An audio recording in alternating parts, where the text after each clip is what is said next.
Ujumbe wa maisha: chukia dhambi, usimchukie mtenda dhambi. Hakuna mtu mkamilifu hapa chini ya jua, hata wewe unajijua. Binadamu si malaika, ndani yao kuna uzuri na ubaya, kama nyuki mwenye asali na sumu.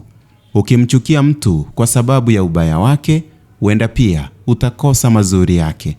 Wapo waliokukwaza ukaumia, lakini bado wana kitu cha kujifunza kutoka kwao.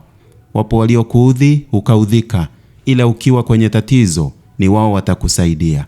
Wapo waliokutendea mabaya jana, lakini leo wamebadilika, wamekuwa ni watu wazuri. Chukia dhambi, usimchukie mtenda dhambi. Punguza chuki, tenganisha tabia ya mtu na utu wake. Chukia kitendo na si mtu. Ukitazama upande mmoja, utapoteza baraka zilizo upande mwingine. Kumbuka, binadamu ni kama nyuki, ana sumu na ana asali ndani yake. Toki Media, tunaelimisha, tunaburudisha na kutia moyo. Toki Media, karibu nyumbani.